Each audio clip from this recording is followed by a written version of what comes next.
शंकर की अज्ञानतिमिरान्धस्य ज्ञानाञ्जनशलाकया चक्षुर्मिलितं येन तस्मै श्री गुरुवे नमः।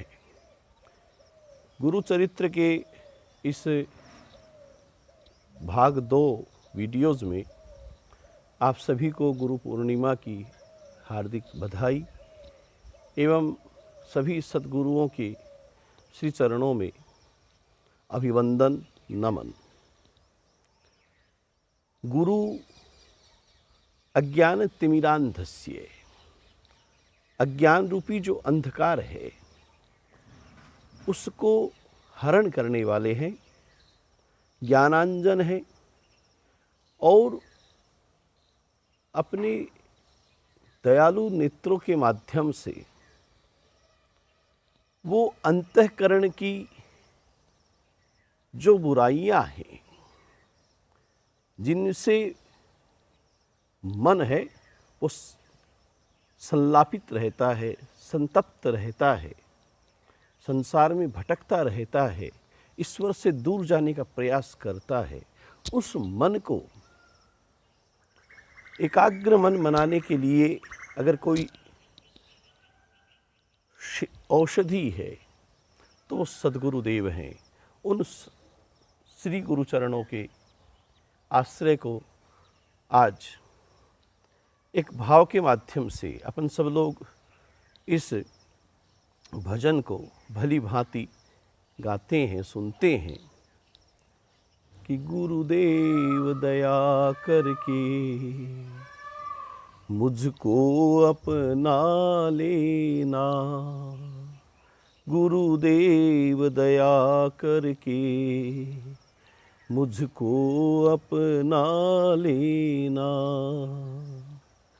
मैं शरण पड़ा तेरी, मैं शरण पड़ा थारी, चरणों में जगह देना,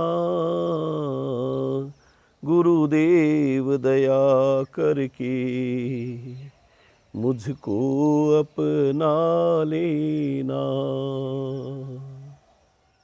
अगर गुरु ने अपना लिया तो आपको ठोर मिल गया, आपकी कोई संरक्षणता करने वाला अगर आपको अपना ले तो फिर आप कल्पना कीजिए कि आपको क्या लाभ मिलेगा। गुरु कौन है? करुणा निधि नाम तेरा, करुणा दिखलाओ तुम, करुणा निधि नाम तेरा, करुणा दिखलाओ तुम, सोए हुए भाग्यों को हे नाथ जगाओ तुम, मेरी नाव भंवर डोले, मेरी नाव भंवर डोले, उसे पार लगा देना, गुरुदेव दया करके मुझको अपना लेना। गुरु है वो करुणा निधि है, दयालुता के भंडार हैं, करुणा की सागर हैं। और गुरु जो है वो सोए हुए भाग्य को जगा सकते हैं। आपका जीवन अब तक सुप्त था, गुरु का संपुट लगते ही आप में वो जो नव चेतनता आएगी कि आपका जो नाव है भव सिंधु में गोते खा रहा था, उसे अगर कोई सहारा दे सकता है तो गुरुदेव दे सकते हैं। गुरु तुम सुख के सागर हो, निर्धन के सहारे हो। आप कभी गुरु की शरणागति करें, गुरु के पास में बैठें, गुरु के चरणों की वंदना करें, उनका आश्रय लें, आप देखिए क्या आपको सुख मिलता है। तुम सुख के सागर हो, निर्धन के सहारे हो। आपके पास में कुछ भी नहीं है, लेकिन अगर गुरु है तो फिर आपको कोई सहारा मिल गया है। इस तन में समाए हो, मुझे प्राणों से प्यारे हो। इस शरीर में अगर किसी की व्याप्तता है तो गुरु तत्व की है। गुरु के ही दर्शन करना, गुरु के प्रति ही अनुरक्त रहना इस शरीर की सफलता है। नित माला जपूं तेरी, नित माला जपूं तेरी, नहीं दिल से भुला देना गुरुदेव दया करके, मुझको अपना लेना। आप जब मंत्र दीक्षा लेते हैं और उस मंत्र दीक्षा में जो गुरु मंत्र आपको प्राप्त होता है, उस मंत्र के जाप से, उस मंत्र के सहारे से आप हर दुखों से दूर हो सकते हैं। आपके सारे कष्ट मिट जाएंगे, आपके सारे पाप धुल जाएंगे। क्यों? क्योंकि वो गुरु का दिया हुआ मंत्र जो है वो अमोघ मंत्र है, वो कल्याणकारी है। वो गुरु आपको कभी भूल नहीं सकते। ईश्वर में और गुरु में कोई विभेद नहीं है। अगर ईश्वर जीव को भूलता हो तो गुरु शिष्य को भूलता है।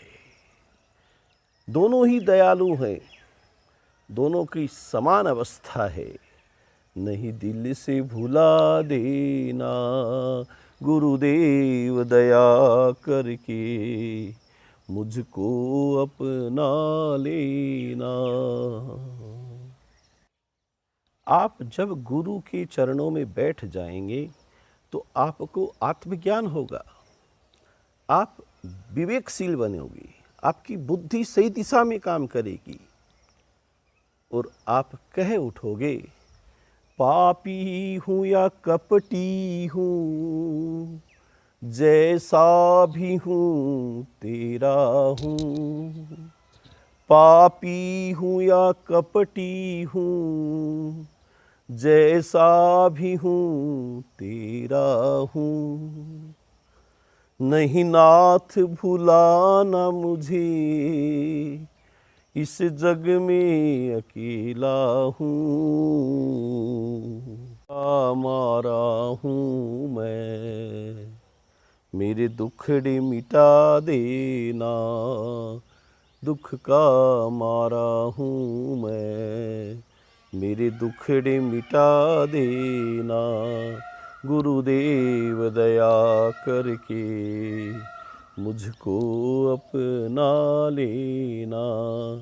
मैं शरण पड़ा थारी, मैं शरण पड़ा थारी, चरणों में जग देना।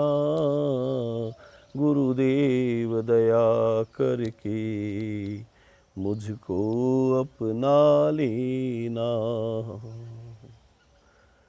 दुख का मैं दुख का मारा हूँ और मेरे अगर दुख कोई मिटा सकते हो तो केवल आप हो। दुखों का समूह, दुखों का एक विशालतम स्वरूप मेरे जीवन में है, लेकिन उसको अगर सुख में कोई परिवर्तित कर सकते हो तो केवल आप हो। मैं सबका सेवक हूँ, हर चरणों का चेरा हूँ। मैं सबका सेवक हूँ, हर चरणों का चेरा हूँ। नहीं नाथ भुलाना मुझे, इस जग में अकेला हूँ। नहीं नाथ भुलाना मुझे, इस जग में अकेला हूँ। तेरे दर का भिखारी हूँ, तेरे दर का भिखारी हूँ। आप अगर गुरु की दर पर जाओगे, उसके चरणों की सन्निधि प्राप्त करोगे तो आपको क्या मिलेगा? मेरे दोष मिटा देना, तेरे दर का भिखारी हूँ। मेरे दोष मिटा देना, गुरुदेव दया करके मुझको अपना लेना।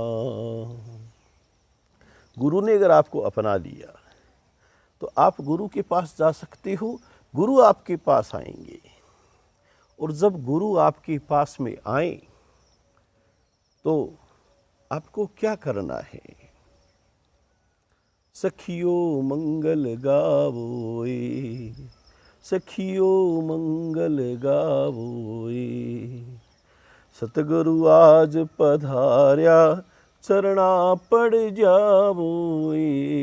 सखियो मंगल गावोए, सखियो मंगल गावोए।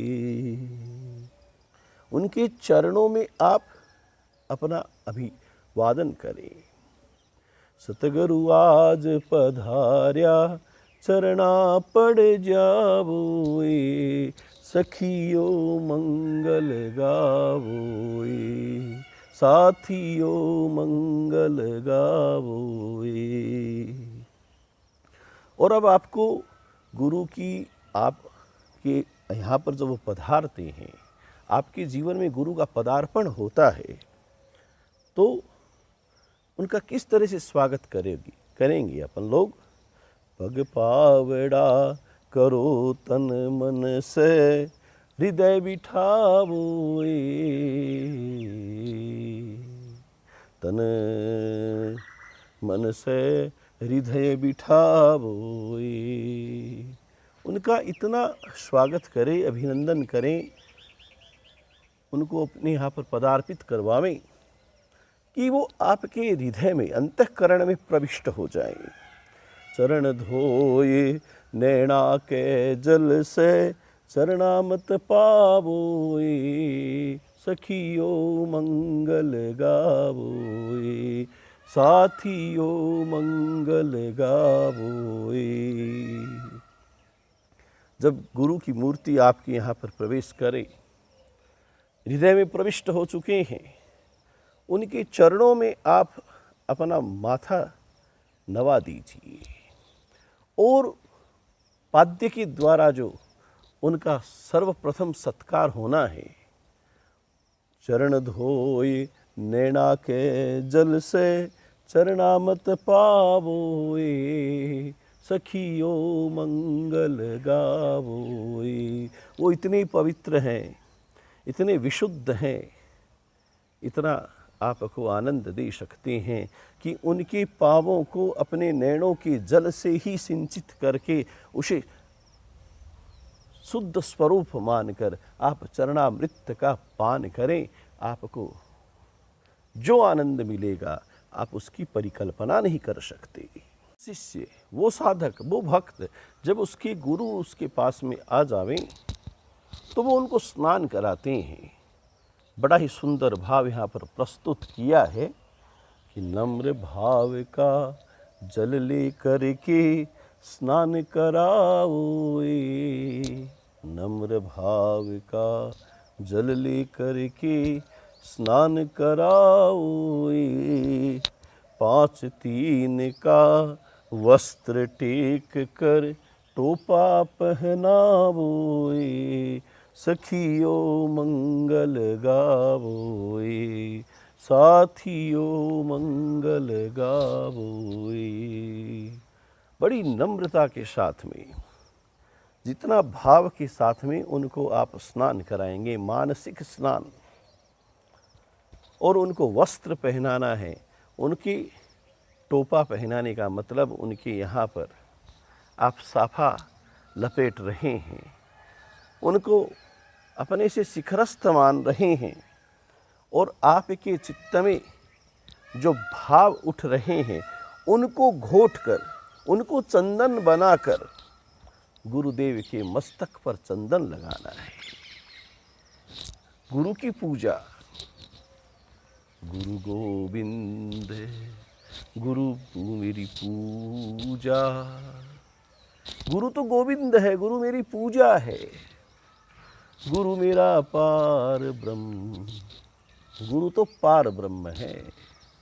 आज वो चंदन जब उनको विलेपित कर देंगे और अपनी पुरुषार्थी जीवन में उन्होंने जो तत्व उपदेश दिया है, धर्म अर्थ काम और मोक्ष, इन सब के पुष्प बनाकर, धर्म का पुष्प, अर्थ का पुष्प, गुरु के सामने हर पदार्थ बोना है। उनको काम के पुष्प, उनको मोक्ष के पुष्प, चारों जो पुरुषार्थ हैं जीवन में उन्होंने ही सब तरह से शिक्षित किया है, उनको ही पुष्प बनाकर उनके चरणों में हमें भेंट करना है। और अपना जो शरीर है इसमें स्वर विज्ञान, बायां स्वर और दाहिना स्वर, ईड़ा पिंगला, ईड़ा पिंगला साज कर दो दीप जलाओ। इन स्वर विज्ञान के माध्यम से आपको अग्नि प्रकट करके और फिर दीप बाती है वो बना कर करके आंगन ज्ञान की लाय लगा कर ध्यान धूप लगावो, सखियो मंगल गावो। और उस स्वर के माध्यम से अपने अंतर मन को गुरु के मन से एकाकार करते हुए आप ध्यान के द्वारा उनको जो धूप दीप करेंगे, उनकी जो आरती उतारेंगे, उनकी आरती सजाएंगे, तो फिर क्या होगा, आपकी नवदा भक्ति उत्पन्न हो जाएगी आप में।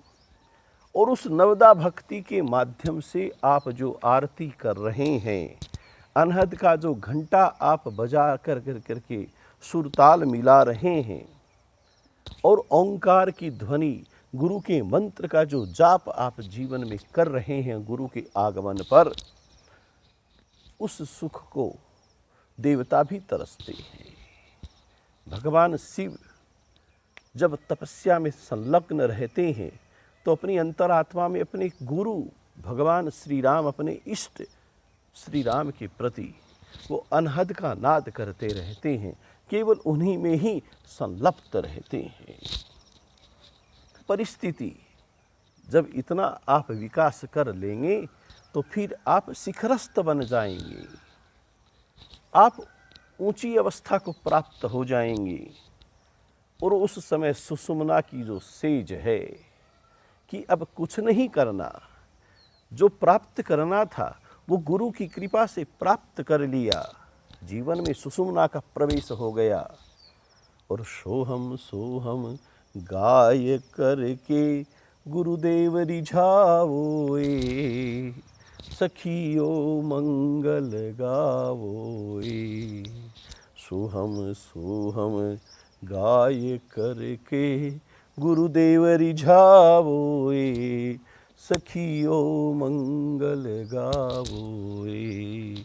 फिर जो आपका नाद, आपका मंत्र, आपकी शिखरस्थ समाधि, आपकी उन्नत अवस्था आपको जो लाभ देगी कि आप गुरुदेव को रिझा पाओगे। अमृत भेद अपार है, सहजा ही लिख पावोए। गुरु अवर्णनीय है, लेकिन अगर उनकी कृपा हो गई तो फिर आपके लिए कोई भी चीज़ अलभ्य नहीं है। आप सर्वसमर्थ बन सकते हो, सर्वलब्धता जीवन में आ सकती है। और शंकर गुण गावोए, उन गुरु को शिव रूप मानकर, उन गुरु को कल्याणमय मानकर, केवल उनकी ही अगर आप गुणगानता करेंगे तो जीवन में सबसे बड़ा लाभ, जीवन का जो संवरना है वो निसंदेह आपके यहाँ पर होने वाला है, क्योंकि आप पर गुरु की कृपा हो चुकी है। भगवान जो श्री कृष्ण हैं, उन्होंने उद्धव को जब उद्धव गीता का ज्ञान दिया, तो उन्होंने उद्धव से स्पष्ट कहा है कि उद्धव, इस संसार को पार करने के लिए गुरु एक नौका है। असार संसार समुद्र मध्य,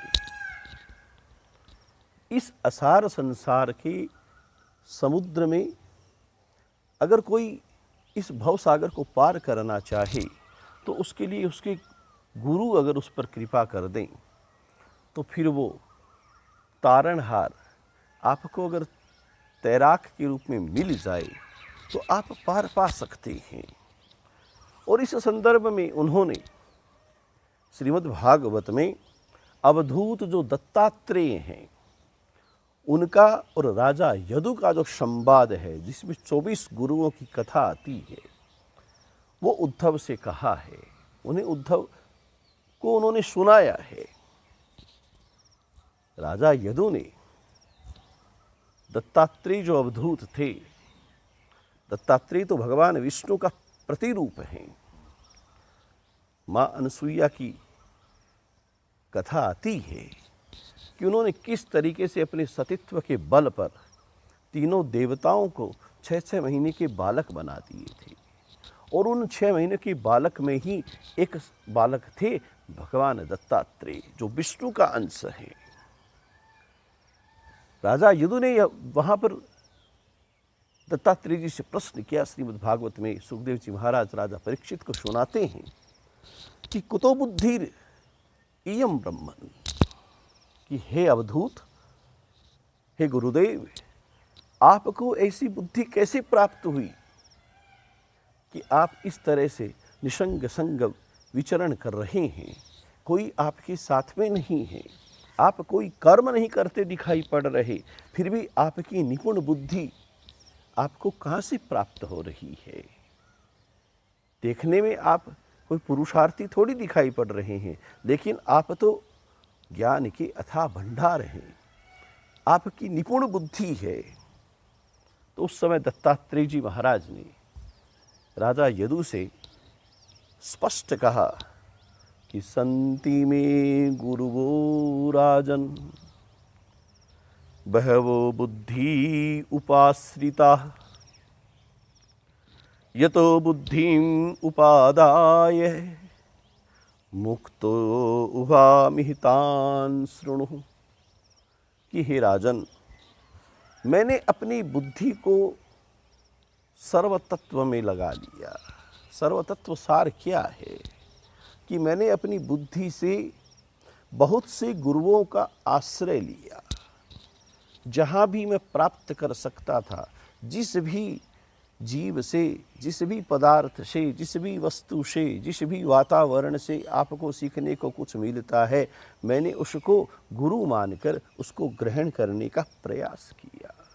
और अब मैं उन भावार्थों को, उन तत्वों को प्राप्त कर करके आज स्वच्छंद विचरण करता हूँ। मुझे अब कोई भय नहीं है, क्योंकि मैंने बहुत से गुरुओं से सीख ली है। एक अक्षर का शिक्षा ज्ञान देने वाला भी गुरु है। गुरु कौन है? गुरु वो है जो पथ प्रदर्शक है। गुरु सन्मार्गी है, गुरु प्रणीता है, गुरु अंधकार निवारक है, गुरु स्वयं एक मार्ग है। गुरु वो है जो आपका आत्महितैषी है, आपका भला चाहता है।